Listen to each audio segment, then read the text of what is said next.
네, 안녕하십니까. 오늘 2023학년도 대학혁신지원사업 성과 발표 대회 사회를 맡은 대학혁신지원사업 추진단 단장 김희연입니다. 반갑습니다. 오늘 성과 발표 대회는 2주기 혁신사업 계획을 수립함에 있어서 혁신사업의 성과를 구성원들에게 확산 공유하고자 작년 2022년도에 처음으로 시행하였습니다. 올해 이 행사는 두 번째를 맞이하게 되었습니다. 그럼 지금부터 2023학년도 대학혁신지원사업 성과 발표 대회를 시작하겠습니다. 먼저 세종대학교 배덕효 총장님의 환영사가 있겠습니다. 세종대학교 배덕효 총장님을 모시겠습니다. 박수로 맞이해 주시면 감사하겠습니다.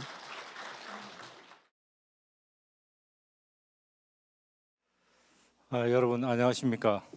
먼저 2023학년도 대학혁신지원사업 성과 발표에 참석해 주신 모든 분들께 감사드리며 환영의 말씀을 드립니다.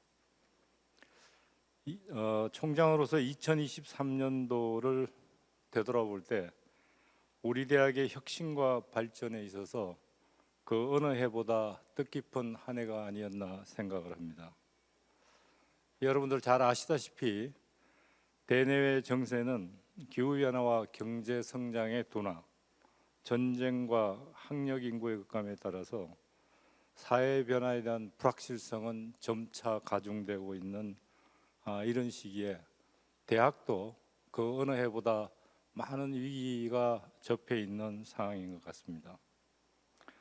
이런 위기 상황 하에서도 금년에 우리 대학은 각종 세계대학 평가에서 우수한 성적을 거둘 수 있었고, 또한 학부 정원 145명이 순정되어 첨단 학문 분야의 경쟁력을 높일 수 있게 되었습니다. 특히 교육부 일반 재정 지원 사업인 혁신 지원 사업의 1차년도 연차 평가에서 최우수 S 등급을 받아서 대학 혁신의 원동력을 확보할 수 있는 기회가 된 것 같습니다. 이 모든 성과가 여기 참석하신 여러 교수님과 교직원들이 한마음으로 최선을 다해 주신 덕분이 아닌가 싶습니다. 오늘 이 자리가 뜻깊고 즐거운 시간이 되기를 바라면서 한 해를 잘 마무리하시고 보람찬 내년을 맞이했으면 하는 바람입니다. 감사합니다.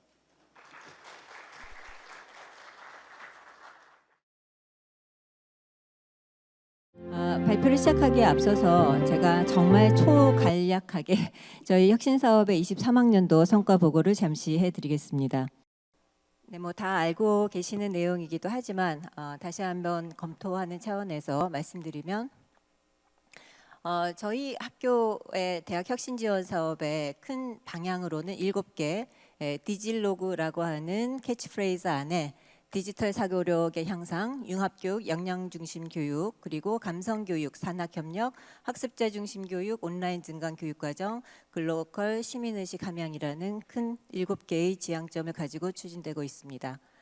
교육혁신 전략 안에서는 여러 가지 세부 내용들이 많이 들어가 있지만 크게 몇 가지로 정리해서 추진하고 있는 내용은 첫 번째가 학사 구조 개편 및 학사 제도 유연화 융합화입니다.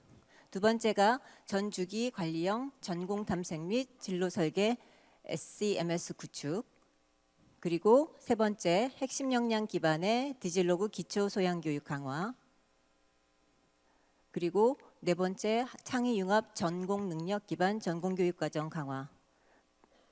이제 네 번째까지 해서 아시다시피 전 학교의 모든 차원을 교양에서부터 전공 여러 가지 차원을 아우르는 사업들이 혁신사업비로 추진이 되고 있는데요.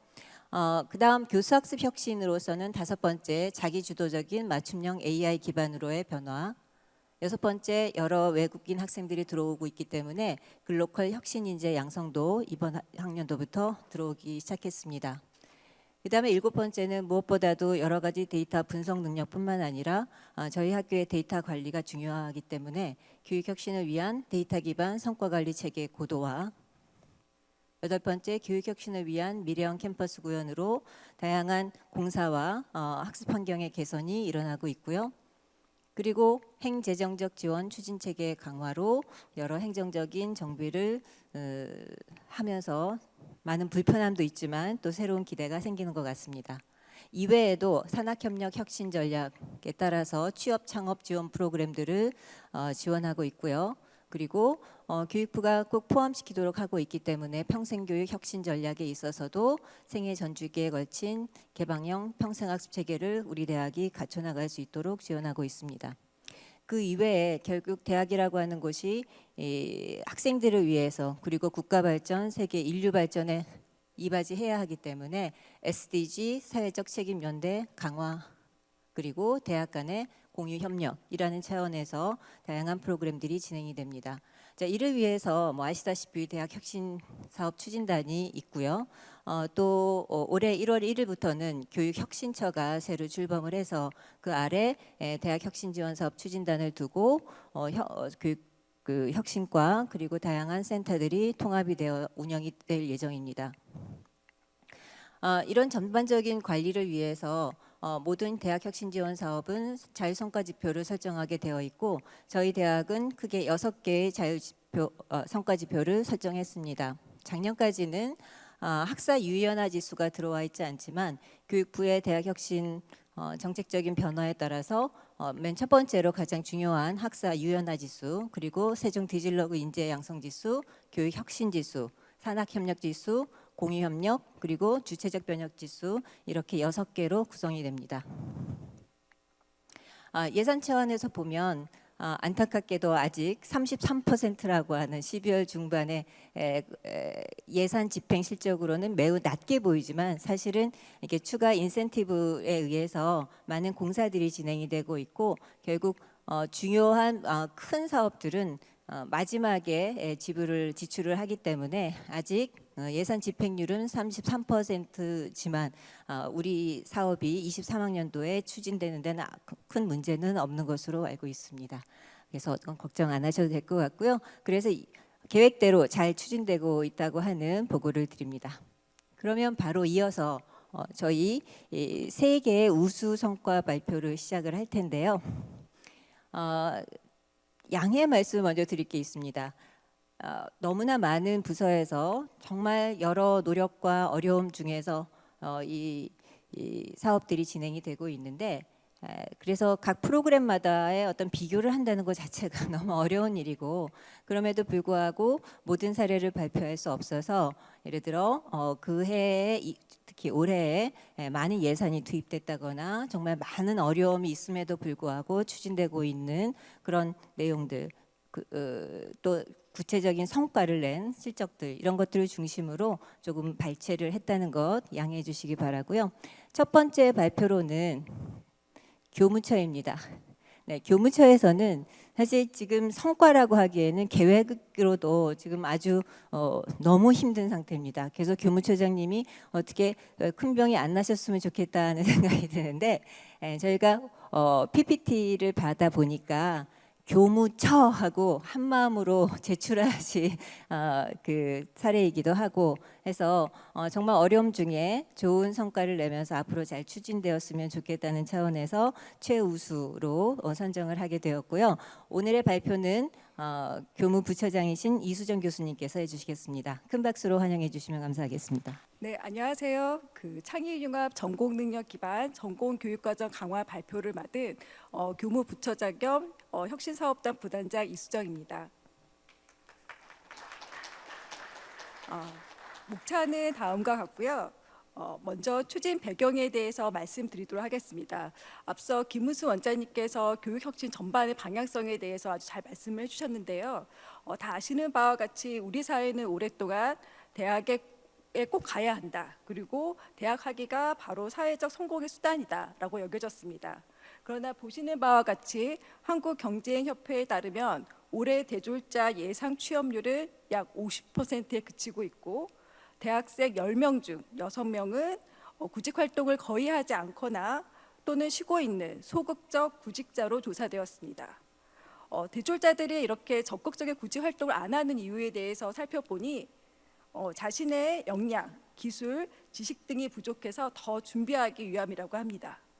즉 현재의 대학 교육이 학생들의 취업에 충분하지 않다는 것이죠.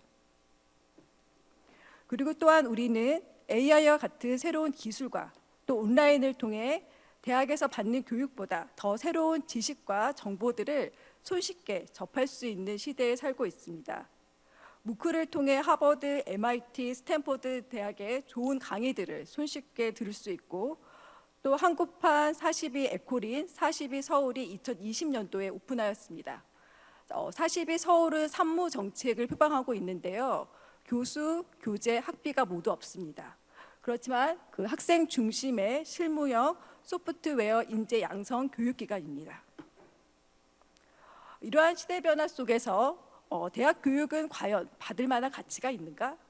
특히 학생들에게 대학의 가치는 무엇인가? 그리고 대학의 가치는 얼마만큼 있는가? 이와 같이 그전에는 우리 대학들이 경험해 보지 못한 대학의 가치에 대한 사회적 의구심이 높아지고 있습니다. 그러나 이러한 상황 속에서 대학이 위기에 처해만 있는 것은 아니고 이러한 위기가 또 다른 대학의 기회이기도 합니다.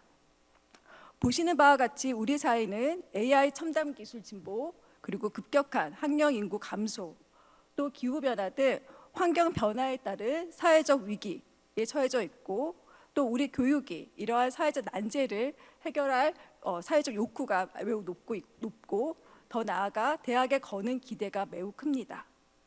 이러한 시대적 변화와 요구 속에 우리가 대학교에서는 이러한 시대적 변화 요구 속에 무엇을 어떻게 누구에게 가르칠 것인가에 대한 심도 깊은 고민과 그리고 기존 교육과는 다른 새로운 교육 패러다임 전환이 필요합니다.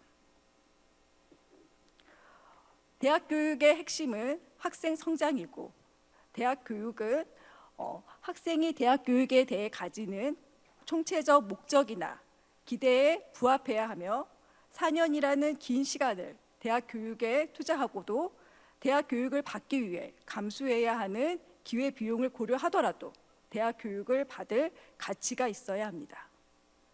그렇지만 대학은 11세기에 설립된 이후에 오랫동안 지속되어 온 사회의 아주 중요한 교육기관으로서 대학만의 특수성, 고유성이 있습니다. 바로 대학은 인문, 사회, 자연, 공학, 예체능 등 다양한 학문을 접하고 또 자유롭게 사유할 수 있는 공간이며, 학문적 관심사가 다양한 구성원들이 서로 연결되고 상호작용할 수 있는 대표적인 플랫폼으로서의 특수성과 고유성이 있습니다. 또 이와 함께 대학 교육에서는 전공 지식 이외에 학생이 핵심 역량을 함양하고 이를 다양한 맥락이나 상황에 걸쳐서 활용하고 또 지식을 자신의 것으로 재구성해 나가는 과정을 통해 사고를 확장해 나가는 유의미한 학습 경험을 할 수 있는 공간입니다. 이에 우리 학교에서는 이러한 사회산업 수요 변화에 따른 역량 중심의 전공 교육과정 질 제고와 전공 능력 및 직무 능력을 갖춘 세종형 인재 양성을 위해 모듈형 전공교육 인증제 고도화, 마이크로 디그리 신설, 그리고 창의적 종합설계 능력 함양을 위한 전계열 캡스톤 디자인 운영 강화를 주요 핵심 사업으로 구성하였습니다. 앞서 김은수 원장님께서 발표회에서 핵심적인 방향으로 말씀 주셨던 방향과 일맥상통합니다. 첫 번째, 모듈형 전공교육 인증제 고도화입니다. 우리 학교는 2020년에 세종 아가페 전공 능력 기반 교육과정 모델을 구축하여 전공의 기초지식, 그리고 직무 기반 실무 역량, 미래지향적 실무 역량, 소프트웨어 역량, 타 분야와의 창의적 융합을 기준으로 단과대학 및 학과별 특성에 따라 전공 능력을 도출하고 이에 매칭하는 전공 교육과정을 운영하고 있습니다. 보시는 그림은 두 개 학과의 교육 목표와 인재상에 기반한 전공 능력을 종합적으로 보여주는 학과 교육 목표 체계도 예시입니다. 다음 그림은 우리 학교가 시행하고 있는 모듈형 전공교육 인증제도 운영 체계도입니다. 우리 학교는 2020학년부터 전공교육 인증제도를 도입해서 학과에서 운영하는 전공 교과목의 전공 능력 구체화 여부, 그리고 교육과정의 질관리, 전공 능력 평가를 통해 학과 교육 과정에 대한 자체 인증을 실시하고 그 다음에 인증을 받은 학과 학생들은 사회에서 필요로 하는 전공 능력을 함양하고 성공적으로 사회 진출할 수 있도록 교육 성과를 관리하고 있습니다. 다음 표는 모듈형 전공교육 인증제도의 연도별 주요 추진 성과입니다. 21년도에는 이러한 전공교육 인증제도 운영 규정을 마련해서 시행 근거를 마련하였고요. 그리고 29개 학과를 대상으로 전공교육과정 인증평가를 실시하였습니다. 22년도에는 전공교육 인증제 중 교육성과 인증제도에 대한 개선 연구를 수행하였고 올해에는 1주기 전공교육 인증제 교육성과 인증을 실시하였습니다. 다음으로는 마이크로 디그리 신설에 대해서 간략하게 말씀드리도록 하겠습니다. 마이크로 디그리는 아시는 바와 같이 사회에서 요구하는 직무를 수행할 수 있는 직무 능력 또는 전공 능력을 함양하기 위해 운영되는 모듈형 단기 교육 과정입니다. 학생들이 이러한 마이크로 디그리를 활용하여 전공에 상관없이 융합적인 학습을 할 수 있도록 다양한 학습 기회를 제공하고자 합니다. 이에 우리 학교는 마이크로 디그리 유형을 크게 4가지로 유형화하였는데요. 전공 트랙형, 그리고 연계 융합형, 그리고 산학 연계형, 그리고 대학 공유형으로 유형화해서 체계적으로 운영하고자 합니다. 올해 주요 추진 성과로는 마이크로 디그리 운영 규정을 제정하고 3개 과정을 시범적으로 운영하고 있는데요.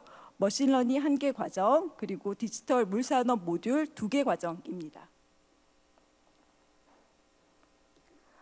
세 번째로는 죄송합니다. 이와 함께 저희 학교의 그 특성화 목표인 소프트웨어 및 AI 융합 창의 인재 양성이라는 특성화 비전 하에 AI 연계 마이크로 디그리를 또 새롭게 도입하고자 합니다. AI 연계 마이크로 디그리는 AI 기초 및 심화 과목과 학과에서 개설하는 AI 전공 과목과의 연계로 다양화하여 운영하고자 하고 최종적으로는 모든 학과에 개설하는 것을 목표로 하고 있습니다. 세 번째는 전계열 캡스톤 디자인 운영 강화입니다. 캡스톤 디자인은 학생들이 전공에서 배운 지식과 기술을 종합하여 산업체나 사회에서 필요로 하는 과제나 문제들을 해결할 수 있는 능력을 함양하는 학생 주도 프로젝트형 교과목입니다. 이러한 캡스톤 디자인을 통해 학생들은 현존하는 문제를 지적 호기심을 가지고 새로운 시각에서 탐구하고 이를 통해 새로운 가치를 창출하는 유의미한 학습을 경험할 수 있습니다. 이에 우리 대학에서는 전계열 캡스톤 디자인 운영 강화를 위해 캡스톤 디자인 과제 유형을 산업 연계형, 그리고 창업 연계형, 지역사회 연계형, 그리고 캠퍼스 연계형으로 다양화하였고 이번 연차 평가 결과에서도 매우 우수한 성과로 인정받았습니다. 연도별 주요 추진 성과로는 2013년에 캡스톤 디자인 교과목을 도입한 후에 2019년도에는 이공계열 이외에 예체능 및 인문계열에서도 캡스톤 디자인 12개 강좌를 운영 중이며 AI 연계 융합 전공에서는 전공 필수로 지정하여 운영하고 있습니다. 또한 매년 캡스톤 디자인 경진대회, 세종 UI 페스티벌을 링크 사업단과 혁신단에서 주관하여 잘 운영하고 있습니다. 다음은 향후 계획입니다. 보시는 바와 같이 저희 학교는 창의 융합 전공 능력 기반 전공 교육과정 강화로 다양한 지식을 융합하고 새로운 가치를 창출하는 세종형 인재 양성을 목표로 아가페 전공 능력 기반 교육과정 및 전공 교육 인증제를 통한 사회산업 수요 맞춤형 전공 교육과정을 고도화하고 AI 연계 마이크로 디그리를 전학과에 개설하여 우리 학교 특성화 목표인 소프트웨어 및 AI 융합 창의 인재를 양성하며 캡스톤 디자인 과제 유형을 다양화하고 지식과 경험을 연결하여 새로운 가치를 창출하는 인쿼리 베이스드 러닝을 확대하도록 노력해 나가겠습니다. 다음 표는 향후 3개년 추진 계획인데요. 자세한 사항은 표로 대신하고 넘어가도록 하겠습니다. 마지막으로 이제 벤치마킹 시 고려해야 할 점을 말씀드리면서 본 발표를 마무리하도록 하겠습니다. 현재 그 교육 혁신이 핵심이고 대학에서도 이러한 사회 변화에 발맞추어서 어떻게 교육 혁신을 해 나가야 될지에 대한 고민이 매우 큽니다.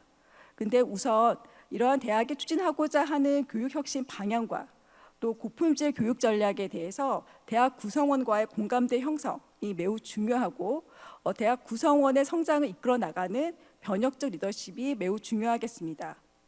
학생의 성장과 가치를 높이는 고품질 교육은 대학교 혁신에 있어서 가장 핵심이고 이를 강조하고 독려하는 문화가 조성될 필요가 있겠습니다.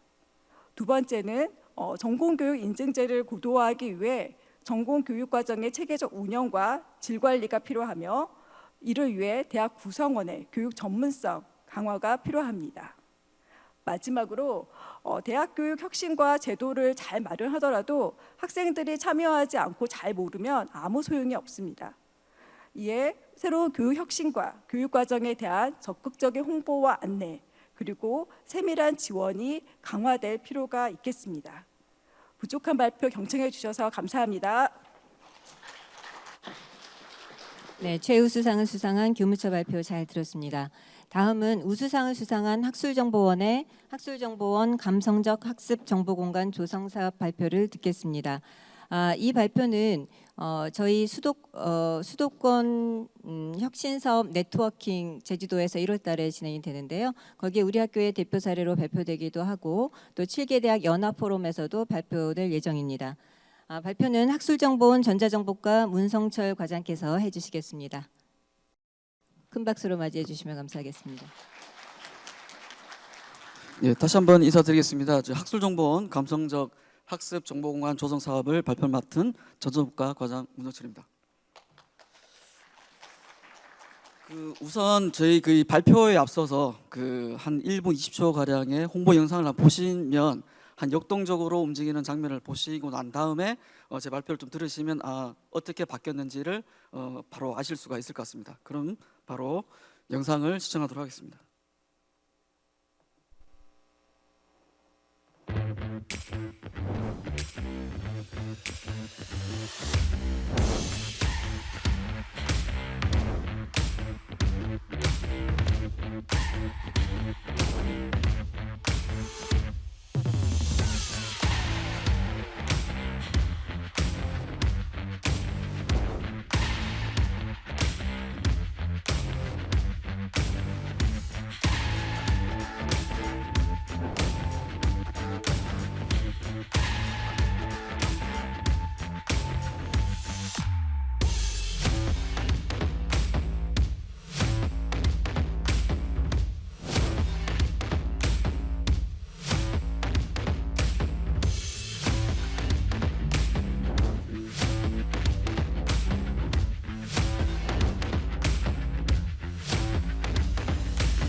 네, 유튜브 영상이 내일 공개될 예정인데요.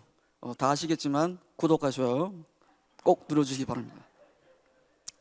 그러면 그 성과대 발표를 진행하도록 하겠습니다. 목차는 다음과 같이 진행하겠습니다. 우선 추진 배경으로 보면 우리 대학은 창의융합 인재를 선도하는 글로벌 명당이라는 비전 하에 중장기 발전 계획 인호 비전 2030을 통한 세계 100대 대학 진입을 발전 목표로 하고 있었습니다. 거기서 12대 핵심 전략 중에 학술정보원 학습문화 복합공간 조성 및 서비스 혁신이라는 36대 실천 과제 중 하나로 선정되어 있습니다.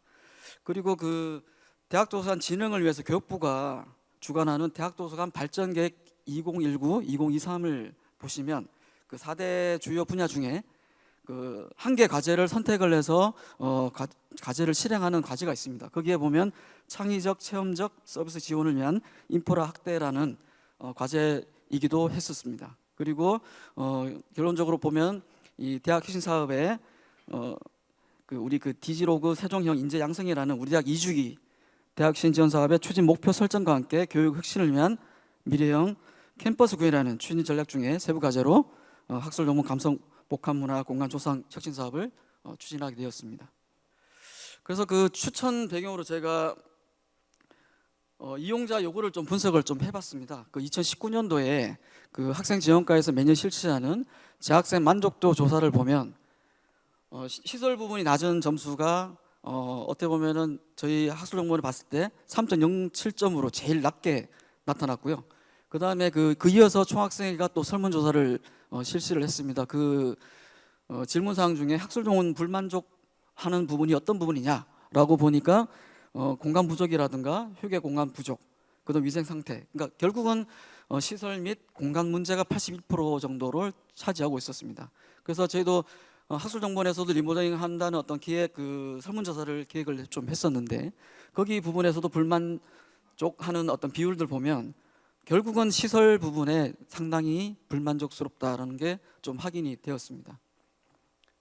그래서 저희 그 학술정보원에서는 그 낙후된 시설 환경, 그리고 1층과 2층의 이동이 제한되는 부분, 그리고 휴게 토론 공간, 공유 협력 공간들이 좀 부족하다. 그리고 학습 위주 연락실이 지금 대부분이었고요. 그러니까 모바일이나 IT 기기를 사용하는 데 제한이 좀 많이 있는 그런 문제점들을 좀 발견하게 되었습니다.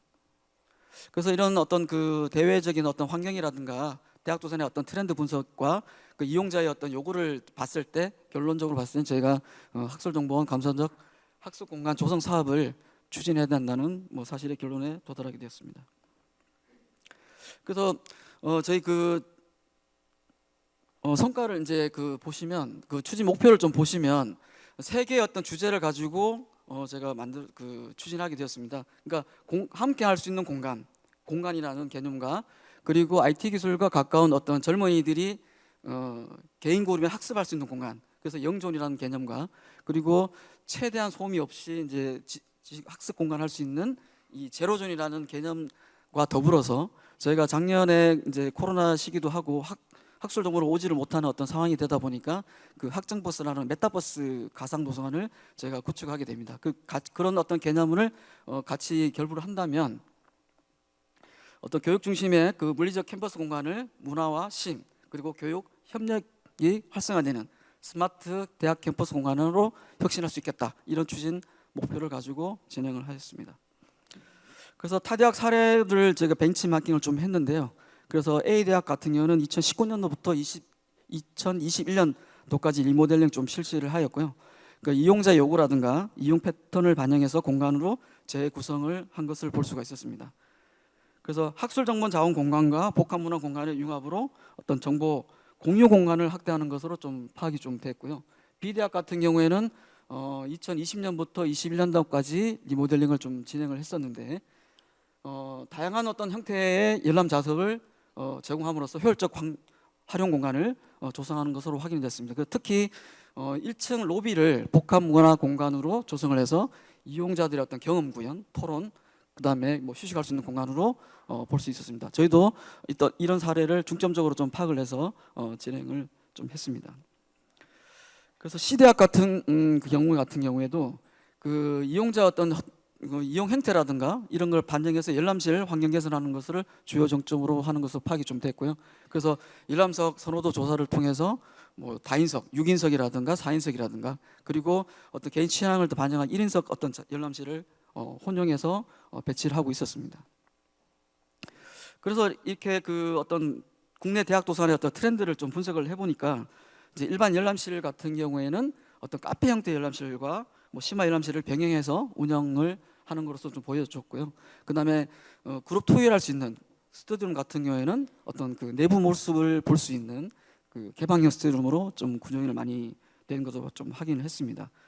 그리고 그 라운지라든가 휴게 공간을 병행을 좀 해서 이제 커뮤니티로서의 어떤 도서관으로서 모습을 많이 볼 수가 있었습니다.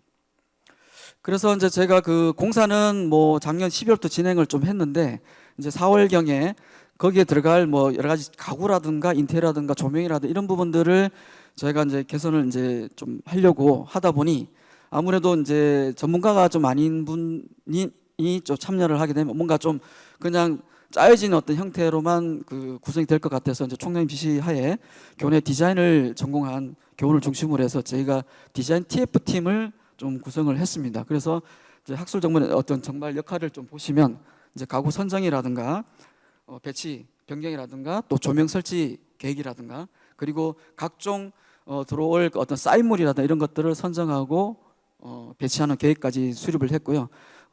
그 과정에서 이제 저희가 대형 미디어 아트를 구성하기로 좀 계획을 좀 했었었는데 어떤 공간이 약간 그 작은 거보다는 그래도 한 그 저희 학교의 어떤 홍보라든가 학술물 홍보를 극대화하기 위해서 대형 미디어 아트를 제가 이제 그 추진하게 되었습니다. 그래서 디자인 TF팀에서는 이와 같이 그 최신 트렌드와 도산 사례를 좀 확인한 다음에 제가 뭐 물론 대학도 많이 이렇게 방문을 했지만 가구업체라든가 조명업체 제가 보시면 알겠지만 거의 한 수십 군데 돌아다니면서 이런 트렌드를 분석을 하고 그러니까 종합적으로 개선하는 데 어떤 계획을 좀 수립을 했다라고 보실 수 있습니다. 이렇게 보시는 것 같이 처음에는 이제 공간 특성에 따른 이제 가구 배치가 되고 뭐 그냥 기능성 위주의 가구가 있고 그냥 일반적인 그 조도를 위한 어떤 조명이 됐다라고 하면 저희가 디자인팀에서는 어떤 그 실용성과 편안함을 구축하는 어떤 가구라든가 그 가구에 또 다양을 좀 추구를 했고요. 그 다음에 집중적으로 무드를 조성할 수 있는 어떤 그런 분위기를 바꾸는 작업도 좀 진행을 했습니다. 앞서 말했다시피 어떤 그런 홍보를 저희가 도산의 어떤 실생활의 어떤 데이터라든가 도산의 홍보, 그 다음에 학교 홍보를 좀 극대화하기 위해서는 기존의 그 디자인 이 미디어 아트의 스크린 4개 정도로 가지고는 부족하다는 판단에 해서 한 18대로 대폭 늘려서 저희가 변경을 했었습니다. 그래서 이제 성과를 좀 보니 그 정량적 성과로 봤을 때 저희가 코로나 이전에 5년 동안의 학술정보 출입 일일 평균을 보면 한 2,200명, 300명 정도가 방문을 좀 했었습니다. 근데 제가 10월 19일 날 제가 오픈을 하고 봤더니 이제 11월 달을 이제 일일 평균을 좀 봤더니 한 4,200명 정도 지금 방문을 좀 하고 있습니다. 지금 시험 기간은 지금 5,000명에서 5,500명 정도 지금 일일 방문을 좀 하고 있고요. 그래서 보니 한 코로나 이전보다 한 78% 이상의 증가를 좀 보고 있습니다. 그래서 정성적인 어떤 성과를 좀 보면 제가 그 열람실 같은 경우에 기존에 그냥 단순한 독설지 형태의 열람실이었다고 하면 지금은 모든 전자기기라든가 모바일 기기를 같이 쓸 수 있는 이런 개방 카페형의 어떤 개방형 열람실을 좀 구축해서 이제 학습 환경을 좀 개선했다라고 좀 볼 수가 있고요. 그 다음에 2층과 같은 2층, 뭐 4층 창의 토론 라운지라든가 S 라운지, 커뮤니티 라운지를 좀 조성을 좀 해서 이용자들이 상호 작용할 수 있는 그런 공간들을 커뮤니티 공간을 좀 마련했습니다. 이 커뮤니티 공간 같은 경우에는 단순히 그냥 토론하고 그런 것보다는 나중에 뭐 북카페라든가 전시 공간으로 활용할 수 있는 어떤 그런 복합 문화 공간이 될 수 있어서 어떤 그런 환경들을 기획했다고 볼 수가 있겠습니다. 그리고 북큐레이션이라고 하는 2층에 보면 저희가 정면에서 이렇게 로비에 또 들어가 보시면 저희가 학술정보원에서 독서 경시대를 한 60회 정도 이상을 좀 진행을 해오고 있습니다. 한 학기당 한 4회에서 6회 정도를 좀 진행했는데 총 60회를 좀 진행을 좀 해왔는데 거기에서 권장 도서들이 많이 있습니다. 그런 도서들을 언제 어디든지 볼 수 있게끔 편안하게 뭐 빈백이나 소파를 배치해서 독서가 가능한 어떤 그런 공간을 마련했습니다. 그리고 그 3, 4층에 별도로 휴게 공간을 마련했지만 그래도 2층 로비나 기타 다른 열람실 같은 경우에도 곳곳에 어떤 휴게 공간을 배치를 좀 해서 이용자들이 편안하게 독서도 하면서 공부도 하면서 휴식할 수 있는 그런 이용자 만족도 향상에 기여를 하고 있는 공간도 제공을 하고 있습니다. 그래서 이제 저희가 이 이용자들의 어떤 반응을 좀 봤더니 지금 에브리타임의 세종대학교 학술정보원에 올라와 있는 어떤 이런 반응들입니다. 이게 뭐 말로 좀 그렇지만 도서관 개쩐다 뭐 이런 내용도 좀 있고요.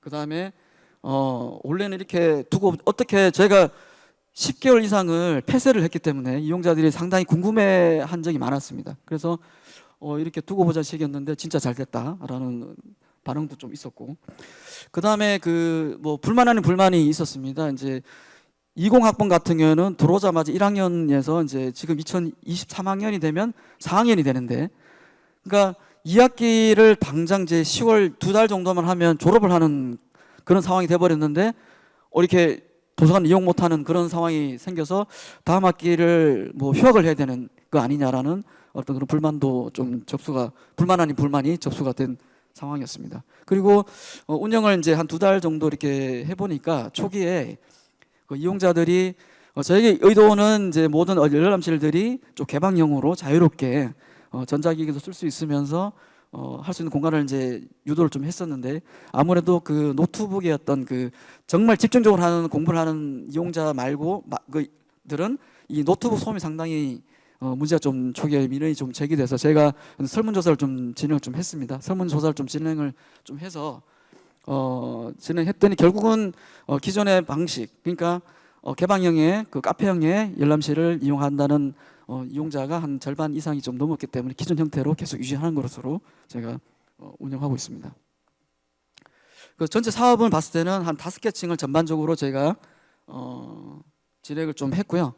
그 다음에 그 주요 그 사업 공간을 보시면 아까도 말씀드렸다시피 2층 로비에 들어가 보시면 오른쪽에 대형 미디어아트를 해서 제가 그 홍보 극대화를 해서 진행을 좀 하고 있고요. 오른쪽에 보시면 S라운지라든가 커뮤니티 공간을 제공해서 안락하게 그 각종 상호 소통할 수 있는 그런 공간을 좀 제공하고 있습니다.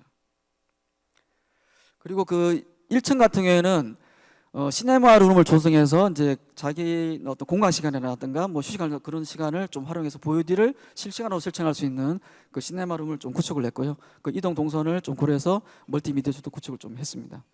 그리고 아까도 말씀드렸다시피 저희 그 열람실들은 모든 그 열람실들이 다 전자기기라든가 뭐 조도가 있는 그런 열람실을 해서 이제 개방형 형태의 열람실을 구축하고 있고, 4층에는 창의토론 라운지가 구성되어 있습니다.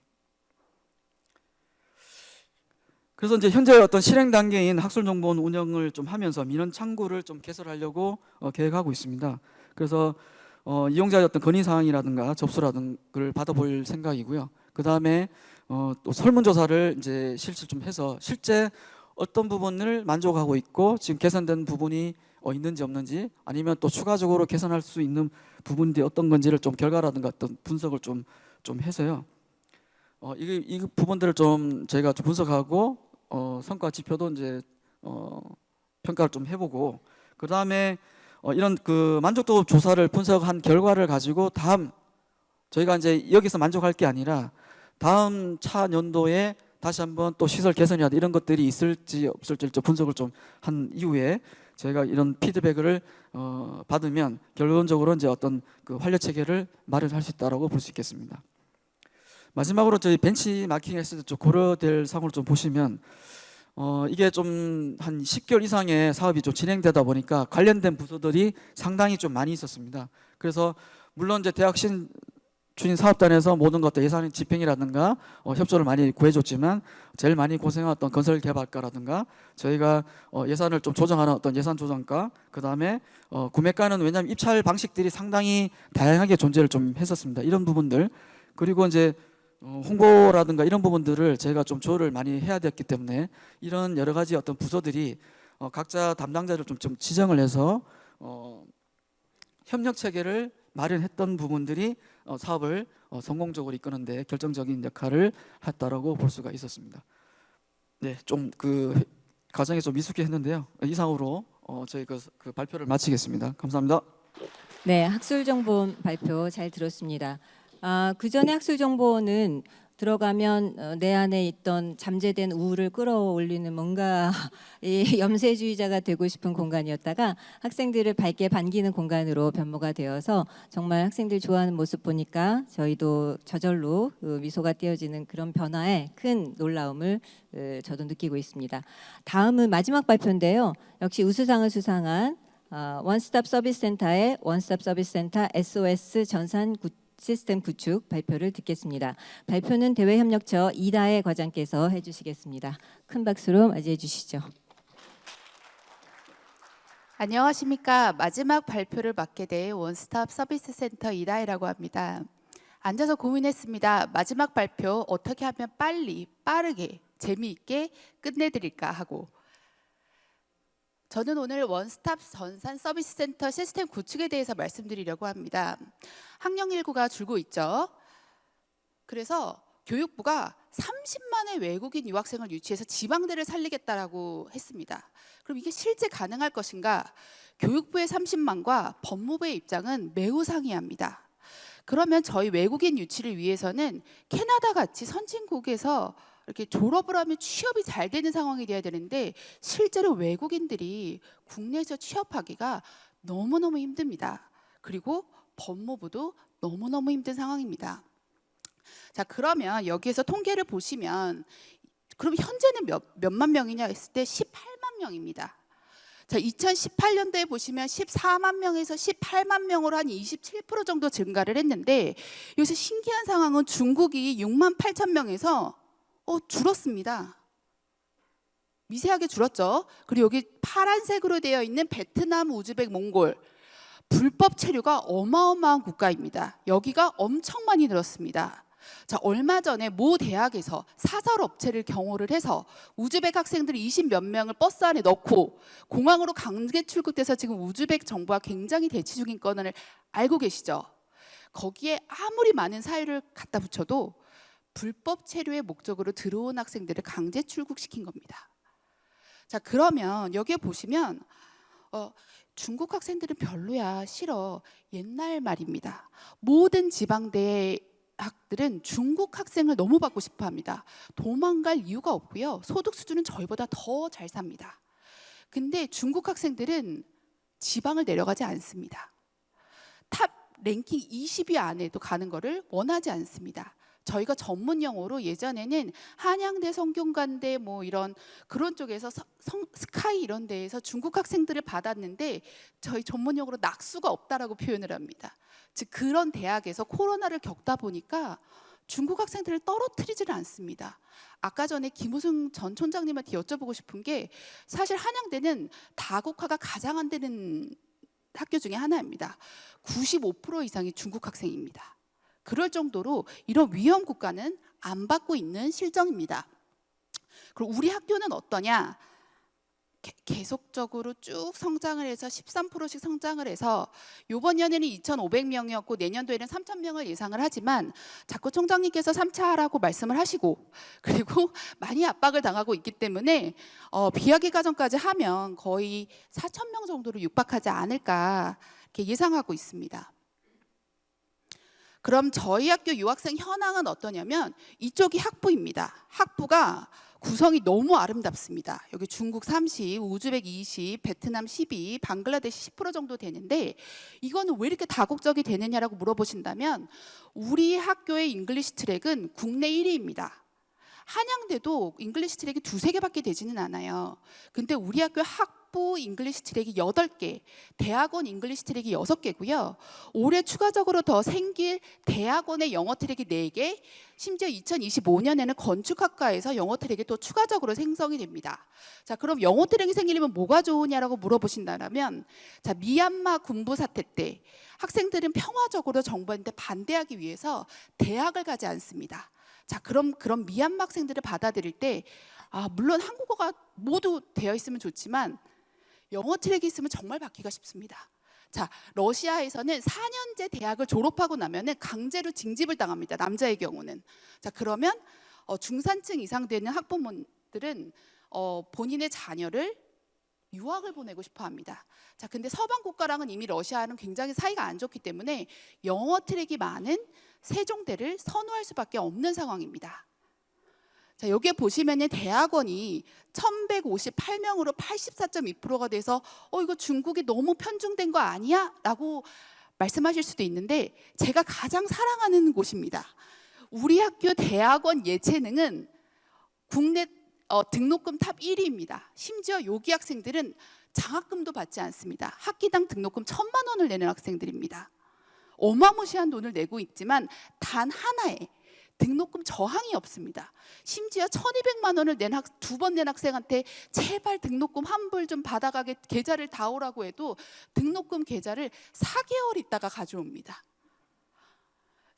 근데 제가 여기서 문제 제기를 하는 거는 이미 이쪽은 저희가 예체능 계열이 굉장히 간단하게 퀴즈 하나 해볼까요? 음악학과 대학원 학생 외국인 재학생 수가 몇 명 되는지 아시는 분 혹시 있으실까요? 650명입니다. 기획처장님, 650명. 음악학과가 1,000명 중에 650명을 차지하고 있습니다. 자, 그러면 여기서 대학원에서 필요한 건 뭘까요? 제가 아까 잉글리시 트랙이 학부에 진짜 중요하다고 말씀드렸잖아요. 대학원은 RA 모집 확대가 정말로 필요합니다. 이게 다 물고 물리는 관계인데 왜 그러는지 제가 다음번에 말씀드리도록 하겠습니다. 저희가 위치 좋죠. 저희 세종대학교 광점, 강남으로 세정거장, 이거 너무 좋습니다. 예체능 특화되어 있습니다. 특히 예체능 교수님 혹시 계실까요? 없으시면 제가 감사하다고 말씀을 꼭 했다고 전해주시면 인서울의 대학 중에서 우리 학교 예체능 교수님들처럼 외국인에 대해서 오픈마인드로 받아주시는 교수님은 없다라고 저는 판단을 합니다. 예체능 굉장히 잘 돼 있고요. 개인적으로 여기 체육학과 무용학과 열리면 향후 5년은 세종대를 발전시킬 수 있는 과라고 생각을 합니다. 자, 그리고 시장의 니즈를 받아들여서 각종 이중언어 과정이랑 1년 단기 과정이 지금 운영이 되고 있고요. 그리고 영어 트랙 말씀드렸죠. 일반 대학교에서 한양대조차도 도대체 세종대는 어떻게 이렇게 영어 트랙을 운영을 잘하느냐, 도대체 뭘 주느냐라고 물어보면 항상 제가 대답합니다. 아무것도 주지 않는다고. 아무것도 주지 않는다고. 그래서 오히려 아무것도 리워드가 없는데 자발적으로 교수님들이 영어 트랙을 열어주시는 굉장히 좋은 학교입니다. 그리고 여기에 보시면 랭킹인데 왜 중국 학생들이 세종대로 몰릴까요? 중국은 QS 랭킹 500이면은 교수에 임용될 수 있습니다. 자, QS 랭킹 500위를 끌어들이는 힘은 무엇일까요? RA 학생들이 많이 모집이 돼서 RA 학생들이 교수님과 많이 논문을 쓰고 이게 발간이 되고 그래서 이 랭킹이 올라야지만 우리 학교 캐시카우인 중국인 유학생들이 많이 들어올 수 있는 상관관계를 가졌습니다. 자, 작년에 원스톱 서비스 센터가 이제 오픈이 돼서 외국인 학생들이 이제 대면으로 와서 각종 생활, 취업, 비자, 보이스피싱, 많이 상담하고 있고요. 그래서 전산 시스템 관련해서는 저희가 저희 학부 대학원 입시, 교환학생, 그다음에 각종 기숙사 버디 프로그램 커뮤니티가 1차 개발이 완료가 되었고요. 이제 국제교육원, 그다음에 각종 상담, 예상 관련한 게 2차 개발로 잡혀 있습니다. 자, 현재까지 3억 5천만 원을 받아서 혁신단으로 지원을 했고요. 자, 입시 지원 시스템 구축했고 플라이와이어 도입했고 쭉쭉쭉쭉쭉 나가서 입시 고도화를 시키고 국제교육원 개발 완료되면은 여기 이제 3차 개발을 들어가는 게 저희의 목표입니다. 자, 그러면 저희가 도대체 개발한 게 뭔지를 간단하게 보여드리도록 하겠습니다. 이렇게 있는데 사실 어플라이가 굉장히 강조되어 있습니다. 근데 학생들이 들어와서 보면은 SNS 세대잖아요. 모바일 구현이 다 돼서 요 학생들이 뉴스를 다 볼 수 있고 요 유튜브가 계속 업데이트됩니다. 여기 보시면 실시간으로 각 국가에서 사용하는 SNS가 있어가지고 실시간 상담을 막 하고요. 학생들이 필요한 기숙사랑 픽업 이런 정보를 주고 있습니다. 그럼 뭐가 편리해졌냐? 외국인 학생들이 서류를 100개를 내면은 서류 미비가 몇 명이 되는 줄 아십니까? 100명 중에 50명 나왔습니다. 역시 대부총장님이십니다. 100명 중에 서류 미비가 85명입니다. 그럼 저희는 뭐를 하냐면 일주일 동안 밤을 새서 서류를 보고요. 그 다음에 서류 통보를 막 학생들한테 합니다. 이 서류 틀렸어, 잘못됐어, 빨리 다시 내. 그럼 학생들은 현지에서 또 열심히 번역 공증을 막 서류를 떼서 합니다. 그럼 우편으로 다시 저희한테 보냅니다. 자, 이래서 서류 검토가 굉장히 오래 걸립니다. 자, 근데 기존에 지원한 이력이 있으면 어떨까요? 내가 이 서류를 다시 다 끌어올 수가 있겠죠. 다시 다 끌어올 수가 있으면은 자기한테 미비된 서류만 하면 됩니다. 그리고 학생들이 너무 어려워합니다. 번역 공증 실시간으로 지원하고 있고요. 본인 지원 단계 계속 확인해서 넘어갈 수 있고요. 그리고 모든 서류는 다 스캐너해서 업로드되고 있습니다. 지금 대학원 심사를 한 번이라도 해보셨던 교수님 계실까요? 저 직전 차수와 달라진 게 가장 뭐가 있으실까요, 교수님? 모르시나요? 예전에는 서류로 엑셀로 다 했다라고 하면은 지금은 포털에서 성적을 입력하듯이 성적을 입력할 수 있습니다. 그래서 다 스캐너해서 교수님 포털에서 다 열어보실 수 있기 때문에 해외 출장에서 안 된다. 나는 외부 출장이어서 안 된다. 더 이상 안 됩니다. 다 외부에서도 다 보실 수 있게끔 되어 있고요. 자, 그러면 학생들한테는 어떻게 하냐? 저희가 이게 관리자 페이지인데 여기서 아포스티유가 미비야. 가족관계에서 너 어머니가 확인이 안 돼서 순수 외국인인지 확인이 안 되라고 하면 쓰는 즉시 학생들한테 개별 메일로 갑니다. 그럼 학생이 들어오면 여기에 자기가 뭐가 미비가 됐는지를 다 파악할 수 있습니다. 그래서 이 학생들이 그 서류를 구현해서 스캐너해서 올리고 학과 교수님들이 심사를 하시고 저희는 최대한 학생들이 서류를 받을 수 있게 받아줍니다. 자, 그럼 합격을 하죠. 합격을 하게 되면 등록금을 납부하게 되는데 되게 신기해. 제가 앞으로 플라이와이어를 보여드릴 건데 플라이와이어는 누가 개발했냐면 싱가포르에 사는 중국계 화교가 스탠포드에 입학을 했는데 스탠포드로 등록금을 냈는데 이건 돈이 도착을 했는지 학교에서는 돈을 받았는지 아무도 모르는 거예요. 그리고 심지어 해외 계좌가 삐끗 스위프트 코드 하나만 잘못 넣으면 튕깁니다, 돈이. 심지어 모자라도 튕깁니다. 자, 그래서 너무 답답해서 못 살겠다라고 개발한 게 플라이와이어고 이런 식으로 제가 등록금을 100만 원을 넣는 순간 자동으로 본국에 본인이 원하는 페이 방식을 다 선택할 수 있습니다. 자, 신용카드 아니면 본인이 사용하는 주거래은행 이런 식으로 선택을 하면 자동으로 돈이 넘어가고요. 개인정보를 넣게 되면 너는 송금이 시작이 됐어. 자, 플라이와이어가 받았고 자, 학교가 여기서 받았어. 라고 알려줍니다.